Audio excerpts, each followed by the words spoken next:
This is impossible. God would not have created a creature such as this. It has no place here. Yet, it is here. Right before my eyes. The Bureau told me to keep cool, and to keep an open mind. Everything that lives can die, they said. This is no different from Korea. Just aim and pull that trigger. But I couldn't do that, could I? I saw my friends cut down before me at Unsun, frozen in fear. But that was then, and this is now. I will not allow it to happen again. This is Red Moon Role-Playing.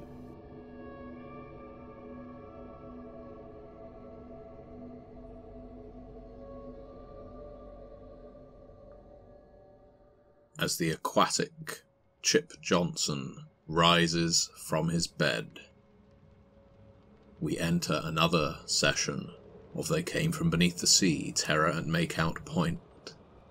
Our heroes are perhaps pinned, maybe certain to face their doom, in the upstairs of the Johnson household. On one side of the door is the patriarch, John, with his shotgun that he has just fired at Dr. White. In the room with our heroes is Chip Johnson, somehow returned from his grisly kidnapping and suspected murder, but returned somewhat differently.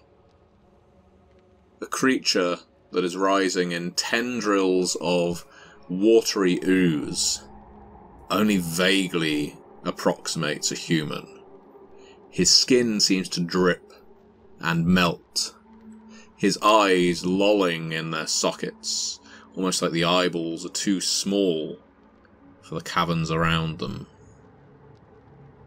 His jaw works fruitlessly, emitting a gurgle, like a drain, sucking down a little too much water.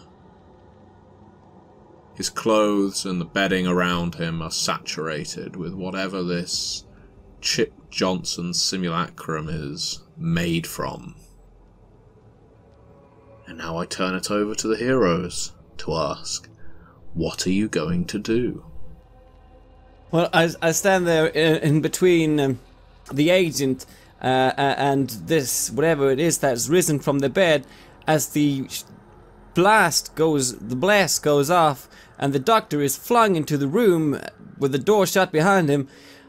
Is this thing menacing? Is it going towards us? Right now it is rising, almost like Nosferatu from its coffin. Up on its heels, rising from the bed, tendrils of fluid still linking it to the bed sheets as it goes at you.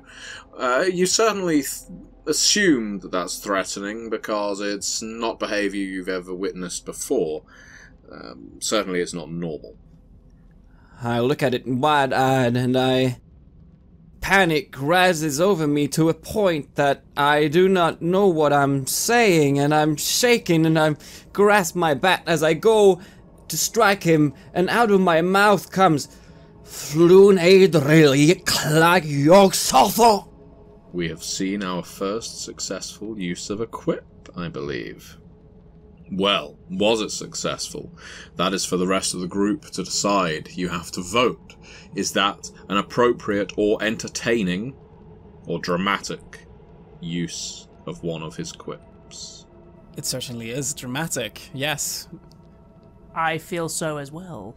Okay, well in that case, what dice roll are you making? Because when you make your dice roll now, if you get at least 3 successes, you can basically declare the scene award-winning. What that means is, well, in meta fashion, this scene from the movie would be played as a preview clip at the award ceremonies, or at least get to the film's trailer.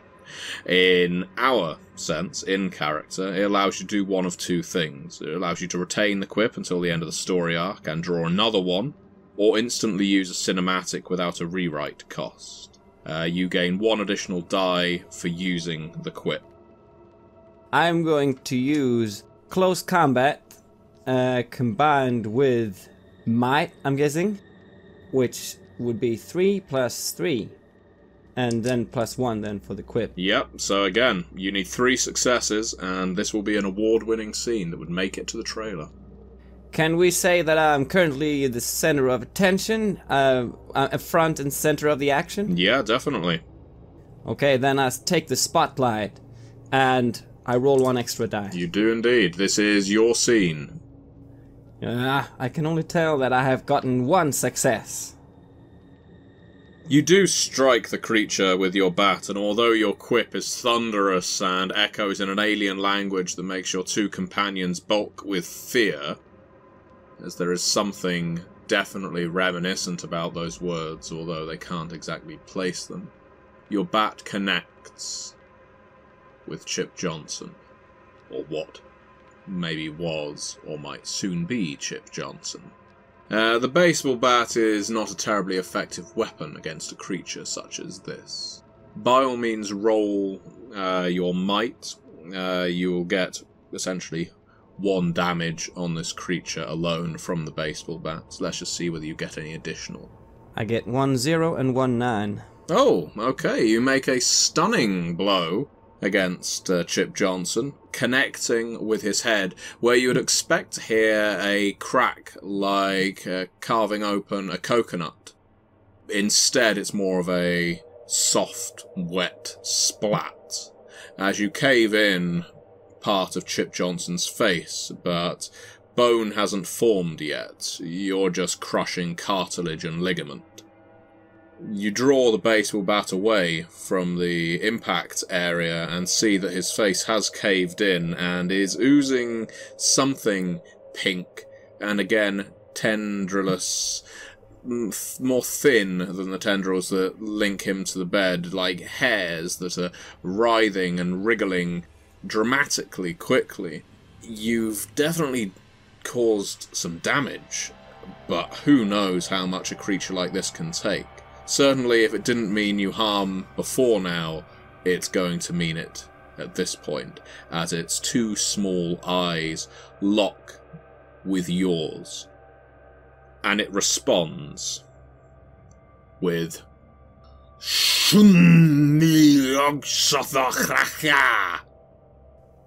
and launches itself at you. Now I'm going to allow one of your companions to do the heroic thing and dive in the way if they want, otherwise it will basically attempt to envelop you. Okay, so as Dr. White, neither Dr. White nor Agent Faulkner volunteered bravely to jump in the way, Chip Johnson barrels onto you bodily and knocks you to the ground. You are essentially being grappled by this watery beast that, for all intents and purposes, is trying to force itself into your orifices. I scream in terror as this thing sort of tries to envelop me, and I guess I am helpless in this situation. You can roll a close combat plus might again, see whether you can somehow, I wouldn't say knock it back, but kind of squeeze out from underneath it. I'm trying to wriggle loose. This is certainly something I've never done before. I've been in this kind of situation. It's not even close to a wrestling match, as this creature is something out of this world. But I never let something stop me. This is too early for me to end up dead or whatever happened to Chip Johnson. I'm gonna use my grit and determination trope to make sure I don't get stopped by this creature here and now. Excellent. Tell us how that works. It works, the grit and determination trope works in a way that anything that I do that is outside of my archetype skills set would get an extra bonus die. Excellent. Okay. So close combat plus might with a bonus die, please. I get 2 8s and 1 0. 4 successes. Chip Johnson only rolls 1 success in overpowering you, so at its most basic level, you can escape. But with your 3 successes, you can use them to purchase stunts on top. Are there any that you feel you want to use at this point, or do you just want to escape with aplomb and leave it scrabbling on the floor? Right, so with my 2 extra successes, I'm going to activate a stunt here, and I can do a flashy stunt, I believe, because I got 2 additional successes. That's right. So I'm gonna choose right in the sweet spot. So when I successfully attack a target, I can call out your allies to hit it in the same place, and you can even do +1 damage if I do a successful cunning roll at that for the remaining of the encounter. Okay, so I'm gonna call out, "Hey, I hit it in the head! Hit it in the head!" So if you could add an appropriate skill to your cunning, so persuasion or command would seem appropriate. Yeah, I don't have any particular dice in those, but can I also use my grit and determination for that? I think so. Yeah, because you're not actually using. If you're not actually using a skill, then it's not within your archetype. So I'll do that then. Hit it in the head, fellas! That's what I did! And I get an 8 and a 0. That's all you need. You now grant your allies the ability to do additional damage to the target for the remainder of the encounter. So at this point, the person who acted longest to go was Agent Faulkner. Faulkner, what's going on? I have been on my knees, I've been breathing heavily, been taken by seeing what I saw, and then it just continues, this nightmarish situation, this creature rising up. It's not Chip Johnson, and I reach for my gun, and I hear hit it in the head, and I just aim for it. I raise my gun, and I just fire. Let's go for aim and dexterity. And I get 3 successes. 3 successes. I'm going to say that the creature has no opportunity to defend against this. This is all happening very quickly. BC has only just escaped its grasp. It's still on the ground. It's just turned its approximation of a head to look at the 3 of you. It has gurgled. You've got to your feet. You've heard BC shout out. Aim for its head. Your gun's already in your hands. You fire at Chip Johnson. And I fire, and I'm focused fully on hitting my target here.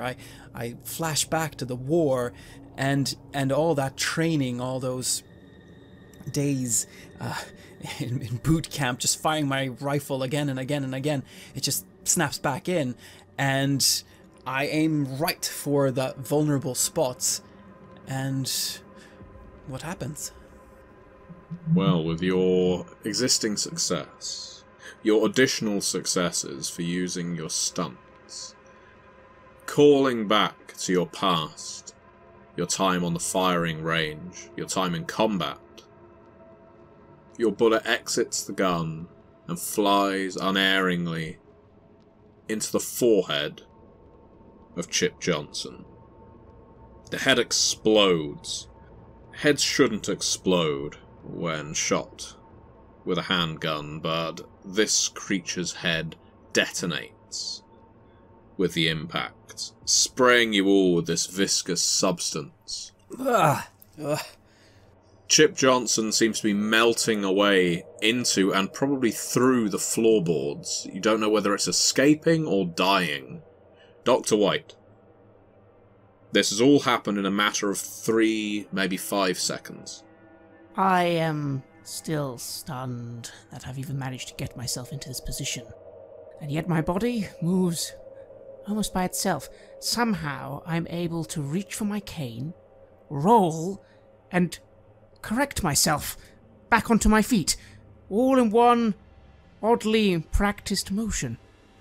As soon as this is finished, I kind of feel myself snap back.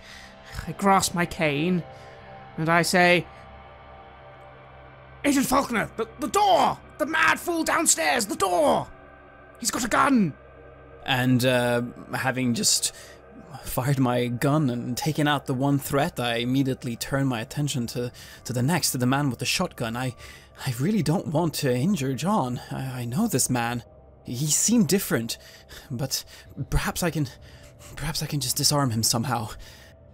And I start moving towards the door, trying to find some kind of cover, because he must be rushing up, having heard this shot. He must be coming any second now. Indeed, he is already at the door, and two things happen at the same time. You start hearing screaming from downstairs, directly below this room. You think where the lounge would be, where you'd previously seen Karen Johnson knitting away. And you hear, "You open the hell up and get your hands off my son!" from outside the door. "Don't make me blast this door open! God damn you!" As this is happening, I look around the room. Now I seem to once more be myself. Has Chip Johnson left the scene? Is there anything even left of this substance that seemed to be him? There's a mottled and gungy version of Chip Johnson, almost embryonic, on the floorboards now. Completely hairless, pink, and tender.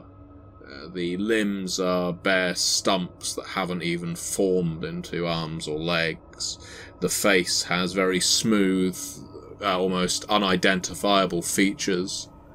But the main mass of Chip Johnson's body has leaked out through the floorboards, and you suspect is now dripping down onto Karen. I will rush to this horrific scene, and yet so fascinating, and I'm trying to grab my kit and get a sample. As I'm doing this, I yell at the agent. "Agent, this man has fired on you! Take him down, you fool!" I quickly get up off the floor, after having slithered away, and see this mass now forming, and I get up and I get towards the door, where I see Jonas is already making his way, and my idea is that I'm gonna just fling the door open, and if John Johnson is just outside, then I'll be able to just disarm him or push the rifle away from him. That's your plan. You intend to swing the door open. Yeah. Well, the door is easily enough opened. It wasn't locked, so you fling it open.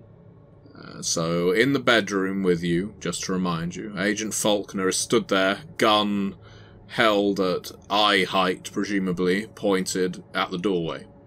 Dr. White is scrabbling around on the floor, trying to salvage samples of Chip Johnson. You are stood in the doorway, having opened it, albeit just to the side. The patriarch of the Johnson family, John, is stood there, shotgun aimed. It's a split-second decision.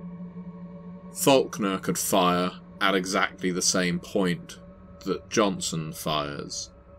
Both of them could take each other out, one of them might miss.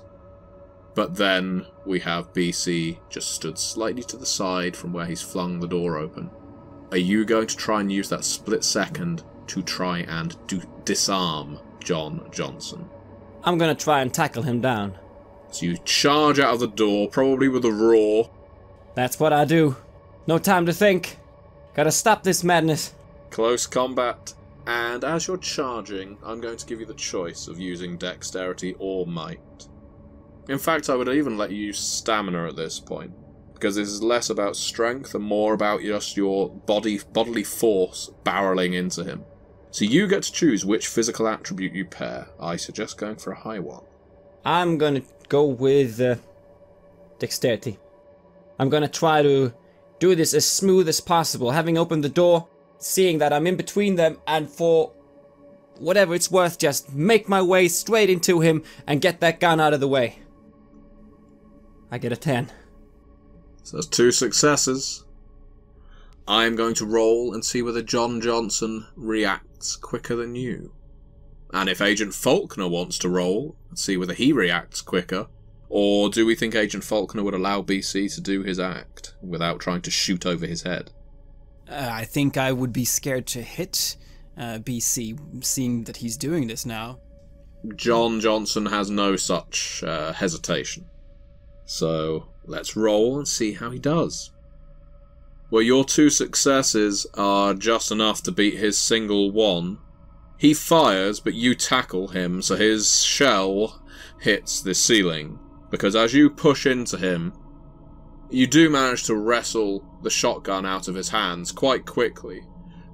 He's fired both barrels now at any rate, but it's out of his hands, and because you're on this hallway over the stairs, your charging into him makes him go, "Oh, oh, ah!" and through the banister all the way down to the ground floor with a crunch. And what about me? Do I follow with him? No, you succeeded. So you managed to keep your footing. There's a precarious moment where you're balancing the front half of both feet over the edge of that banister. Your heels on the gantry, and you manage to stabilize yourself. It's like when you're climbing the skyscrapers overlooking the city in your normal life, your life away from this hellish place called Denton.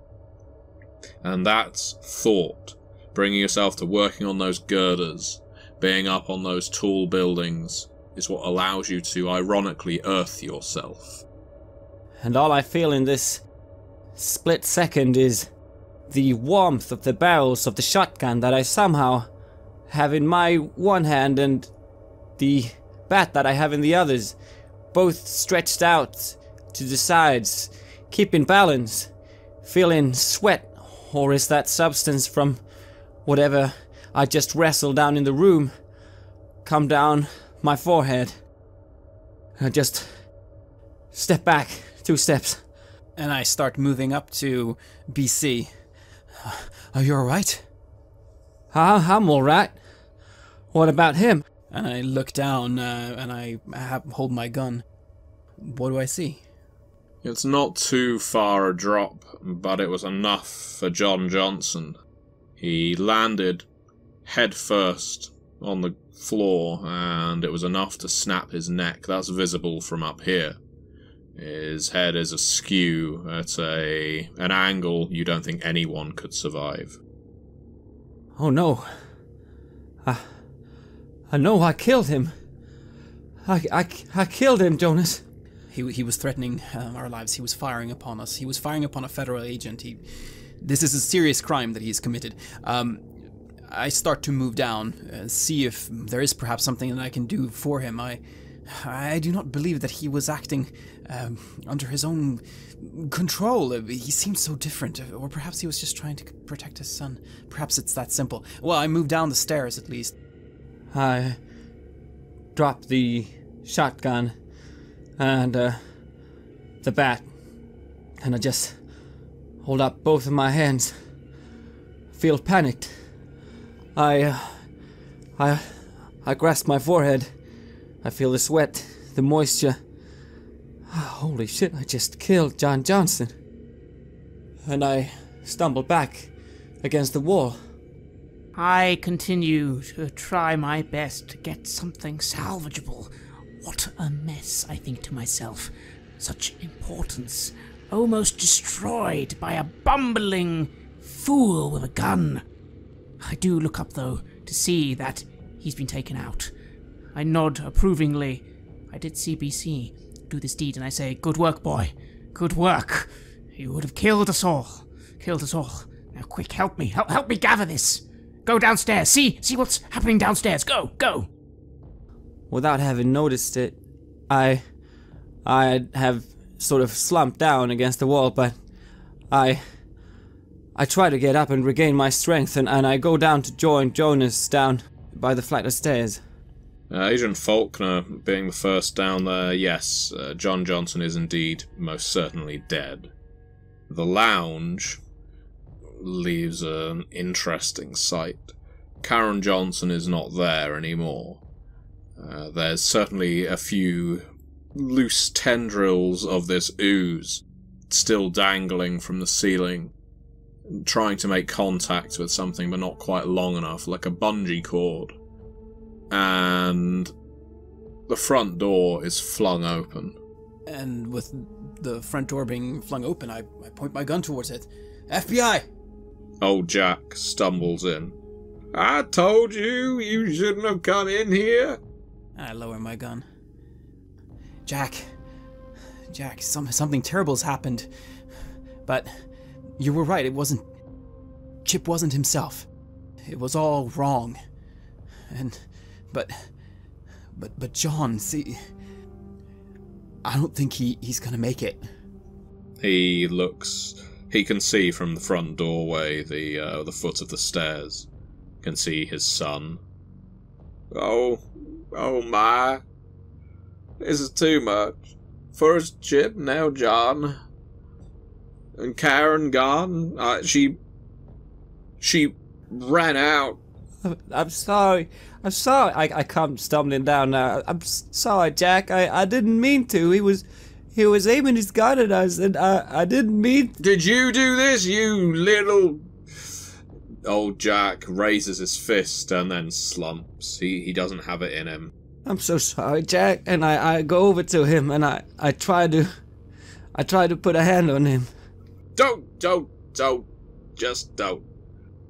I knew this would happen. As soon as they started exploring the caves, I told them not to, but they would do what they was gonna do.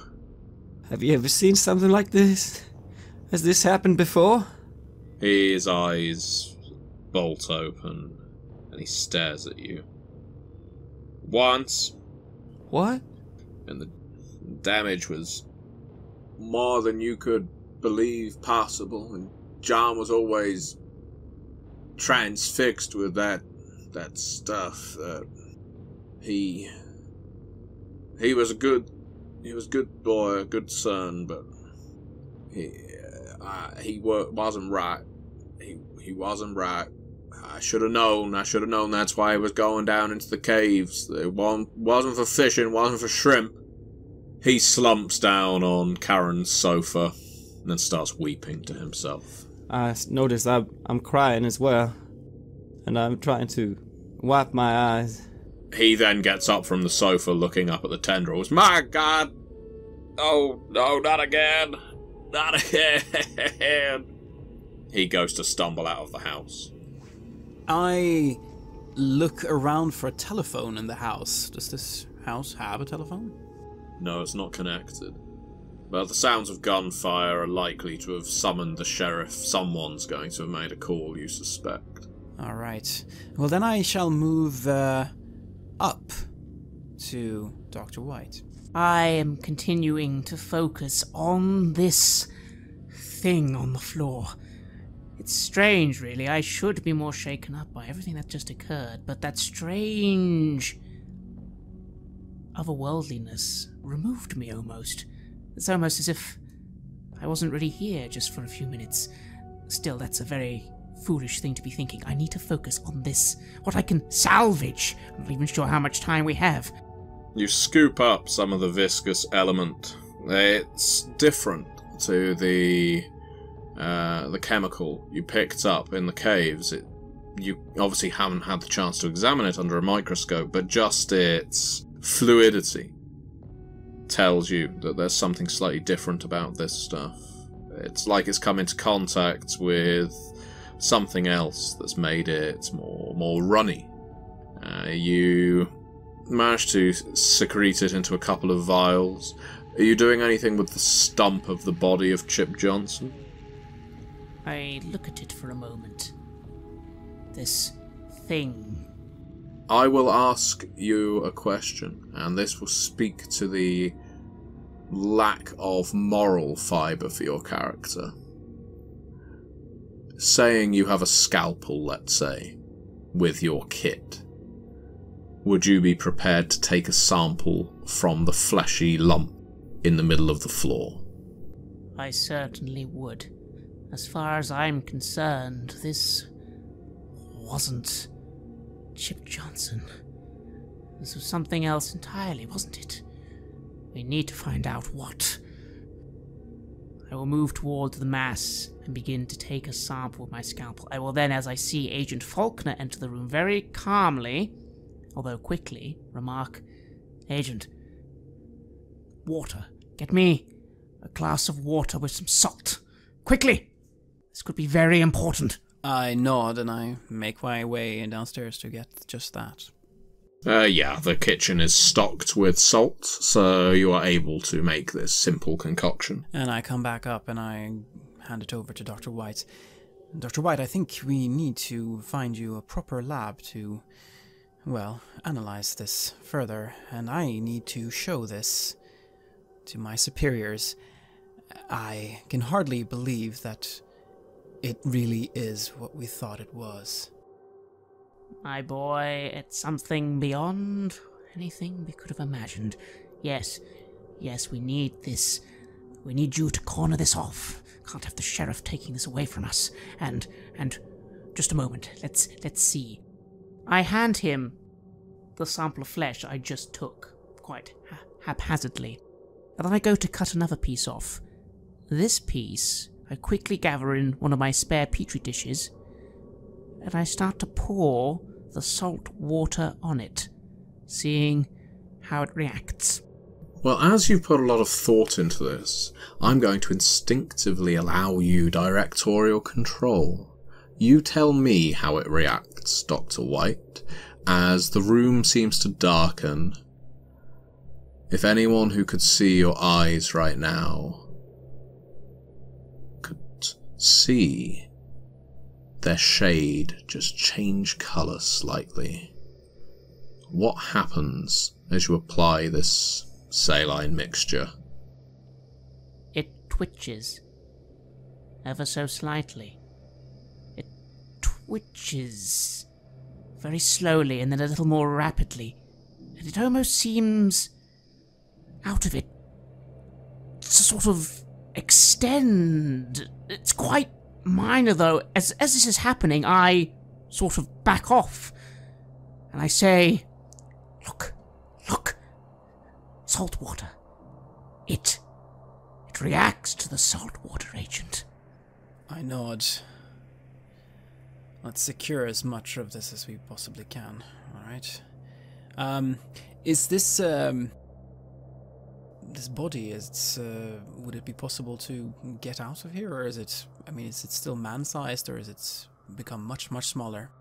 It's like, I guess, a man if you took an inch of skin and meat off of its exterior on all sides. Its arms and legs are basically stumps that end in fleshy nubs, points that just had never grown into full size.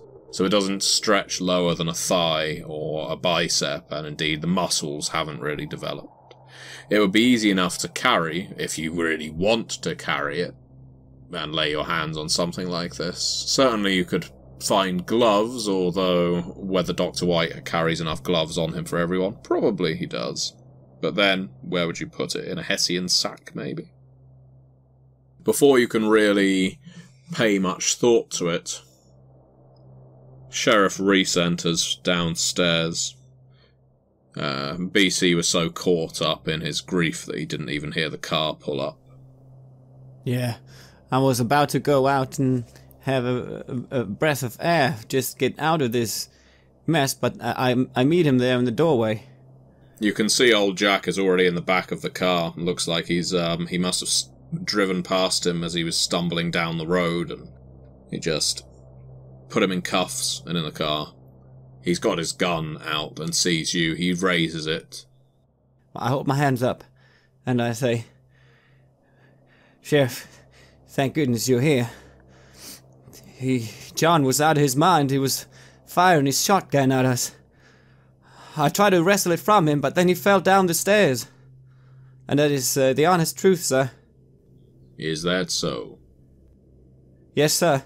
We got Agent Faulkner upstairs, along with with Dr. White.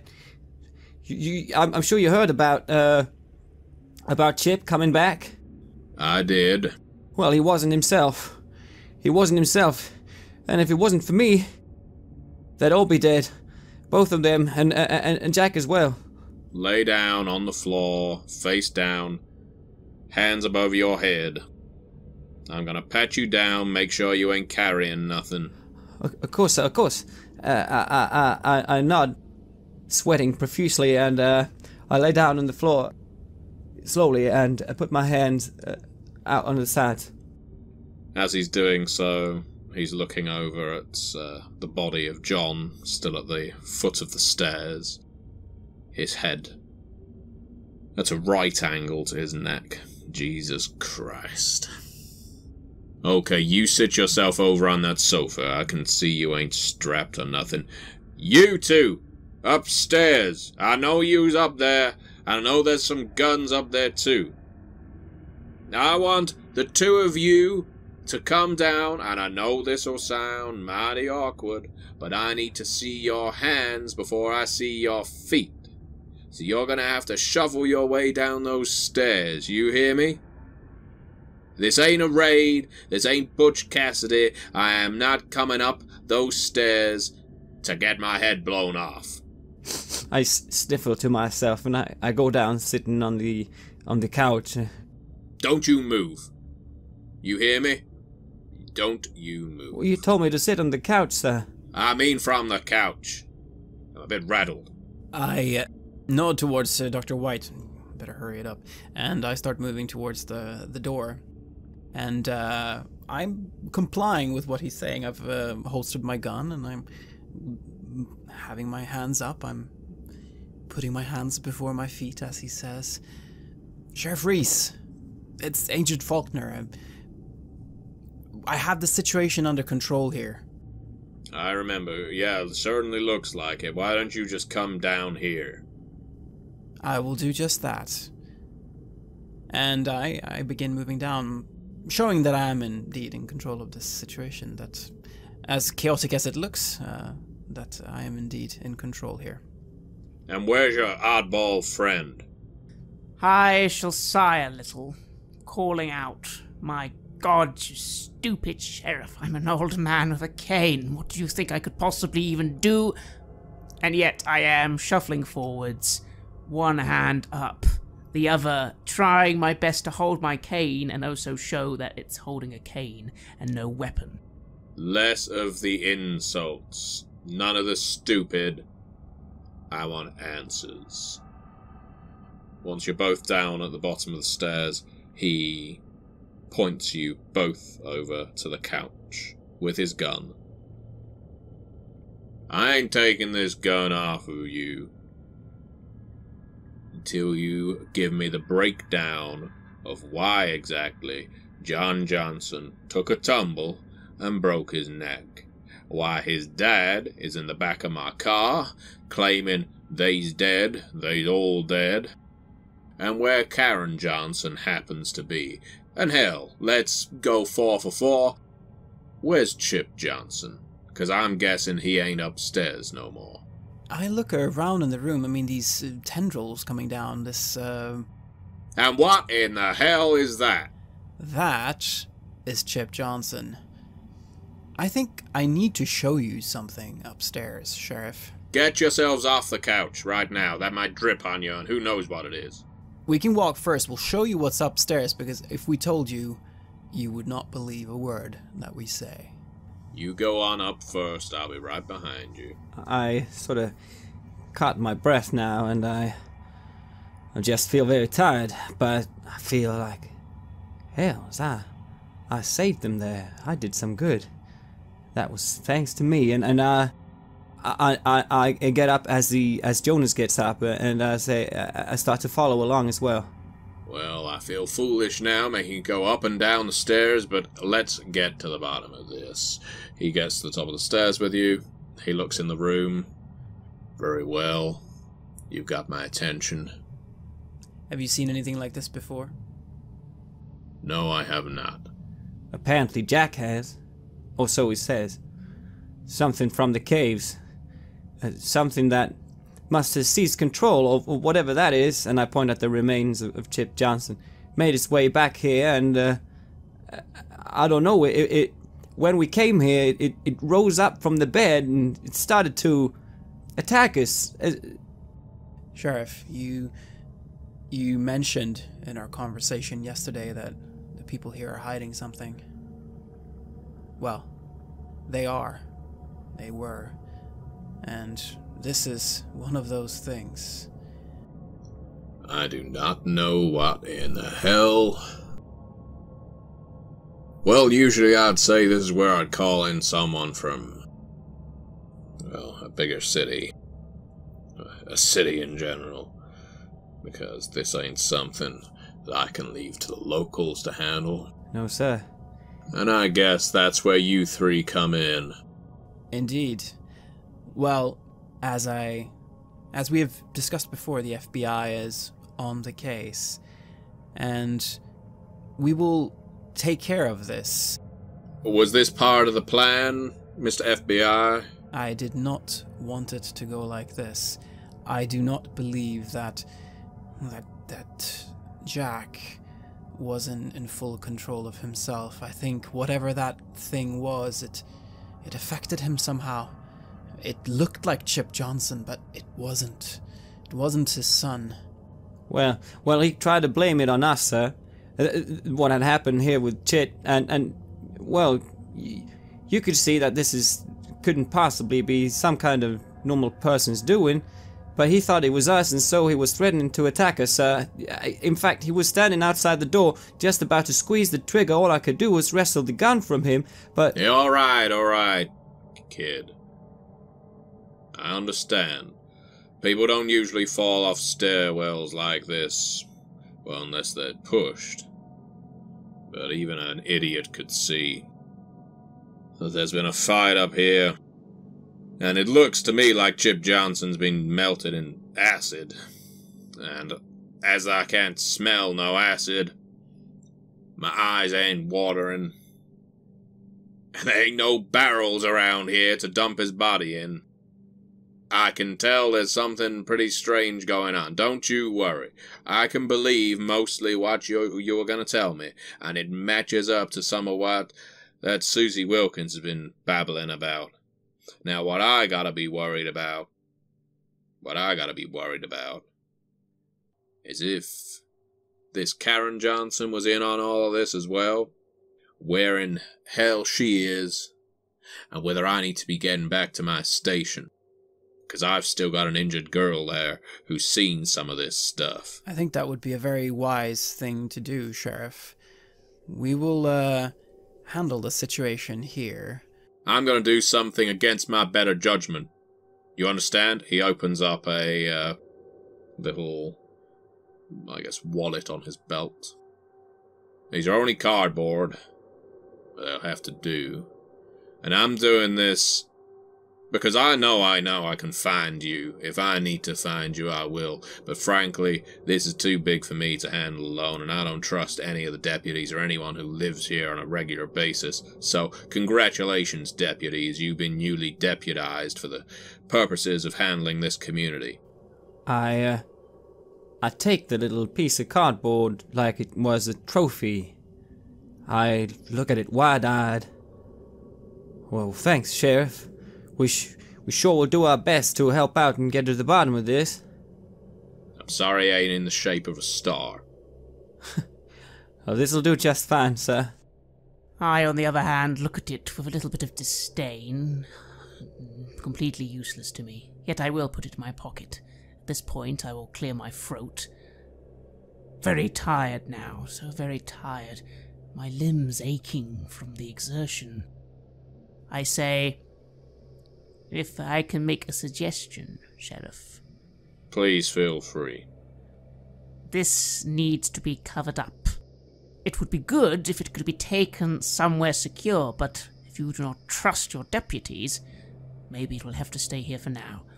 I would corner off the house for now, make up whatever story you wish. The people of the town do not need to know the truth of what's happened here. I'm sure you can come up with something. I got at least one good deputy who I'd trust. I'm gonna sit him on this house, so no one gets in or out without my knowing. You three, you better get to the bottom of what's going on here. I need to be looking after Susie Wilkins. If needs must, I'll be bringing her here. Or I'll be somehow bagging that body and taking it to the station. But either way, I do not like all of my assets being spread out. That is a recipe for trouble. I I paused for a moment. What do I think happened to Karen? Could she just have left the house, or was there any trace of her downstairs? Old Jack was babbling in my car that she just ran on by screaming. Ah, well, yeah, that'd be natural. Could be that she was just terrified of that ooze dripping down on her forehead. Well, who wouldn't? But it could be something worse if it's still on her. Hell, is it all over you? He's looking at you up and down now, and you do have fragments of Chip Johnson spattered all over you. Well, I guess this is part of whatever that was. He's trying to wrestle me down, sir.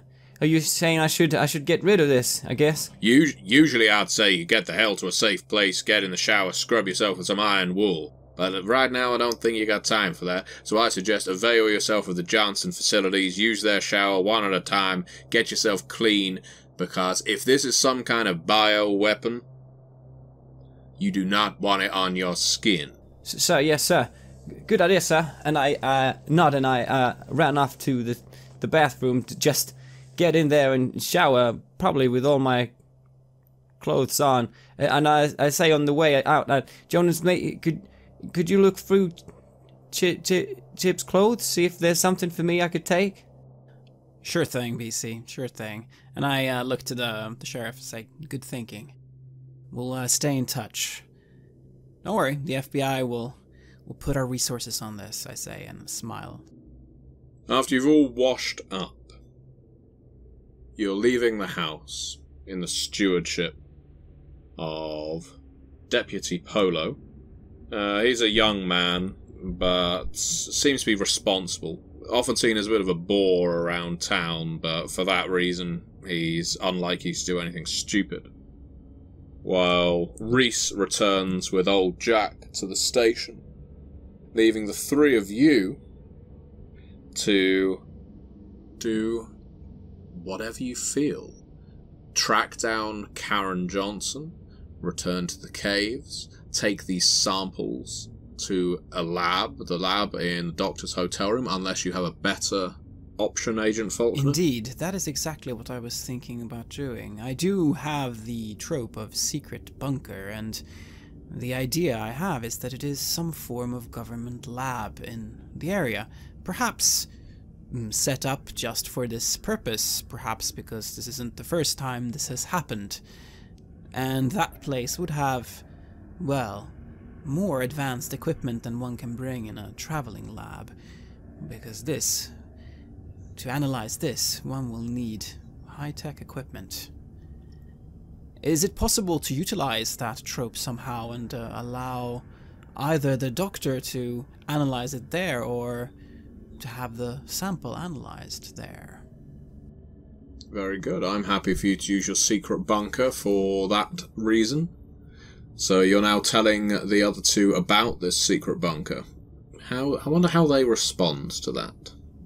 So, gentlemen, the government knows that what we've seen today, it is not the first time that, well, they have seen things of this nature. As I'm sure you can understand, our government protects us, keeps us safe.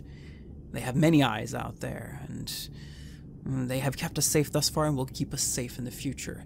What we can do to help our country is to ensure that this sample is properly analyzed, and I believe the doctor can help us with this. He is an expert on this subject matter, and he has equipment, but I believe I can offer even better equipment, Doctor. What would you say about a government lab to analyze your samples? It would certainly be beneficial. Funnily enough, I already have connections with your government, obviously not in the same way as you, young man, but my team will be down soon, but they are not here yet, and to be honest, the things they were bringing were more for field study than in-depth lab analysis. So yes, good, lead the way to your little secret bunker, and we'll be able to make some progress now while I wait for my resources to arrive. Indeed. Well, BC, you want to follow us there, or do you have elsewhere to go? Perhaps Karen Johnson? Could you perhaps see if we can find her? Yeah, I was thinking, and I've sort of cleaned up now. I look a bit sharper, and I put on a somber posture, almost as if I'm getting into the deputy role here. Yeah, I was thinking, Jonas, that perhaps I could go down to visit the houses near the coastline, if see if they've seen something like this. I mean, or anything that has attacked the like of Susie. Well, similar attacks before. I was thinking that if there's more than this ooze to worry about, maybe we should know about that. Yes. Agreed. That sounds like a fine idea. We shall meet up again at the hotel. Sure. Do you want me to drop you off before I go there? That would be great. I'll show the way. Our final scene of this session will have Agent Faulkner and Dr. White arriving at the secret bunker just outside of town, the secret laboratory, just as Faulkner is switching on the lights and illuminating a lab that is far too large for something makeshift. This was clearly designed and placed here, constructed with a purpose, and the lights illuminate not just the room, but also Dr. White's mind. The government is clearly aware of something very interesting going on in Denton, Alabama. I believe that in this lab, of course, we must be able to report what we have found to the government, to the Bureau. So I shall, at this point, report in to Deputy Director Rosen. He is the one who sent me here, after all, and I have good news for him. We have found what we are looking for. It is here. It is back. And now we have an opportunity that we cannot let slip through our fingers. And Dr. White?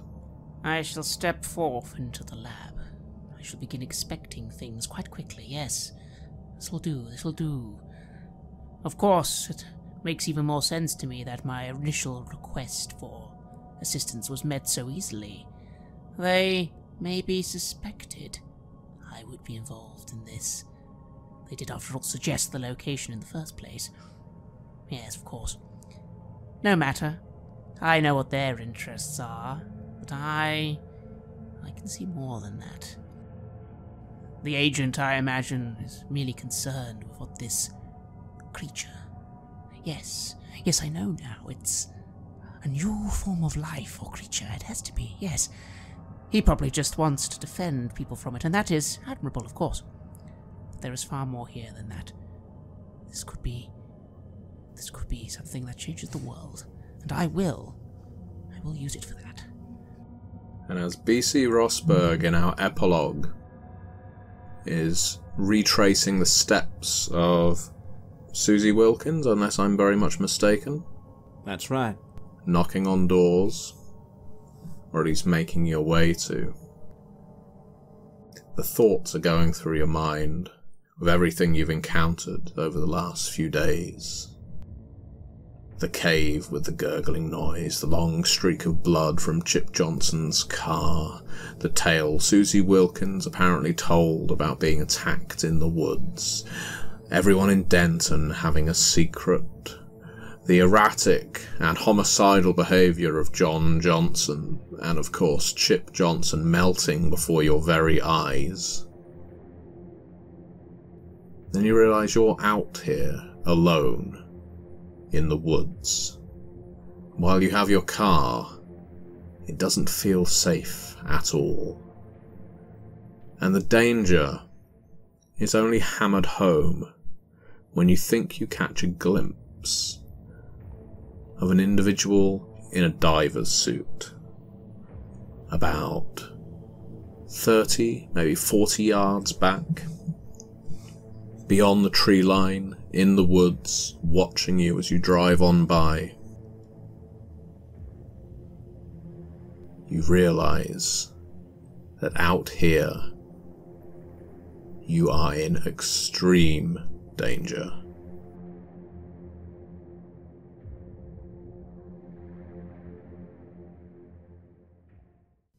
You have listened to an episode of Red Moon Roleplaying, where we played the campaign Terror at Makeout Point, for They Came From Beneath the Sea.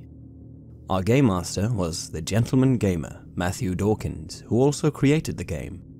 They Came From Beneath the Sea is published by Onyx Path Publishing, and we would like to extend a big thank you to them and to Matthew for doing this actual play project with us. The music for this episode is taken from the Cryo Chamber collaborations Cthulhu, Yog-Sothoth, Azathoth, Shub-Niggurath, and Nyarlathotep, and is used with permission from Cryo Chamber. Please check out cryochamber.bandcamp.com or their YouTube channel for more of their lovely dark ambience. Finally, a big thank you to all of our Patreon backers. Creating all of this content would not be possible without your generous support on Patreon. You give us loads of energy, you help us cover our costs, and you open up time for us to record and edit. So, from the bottom of our hearts, thank you ever so much. See you again soon.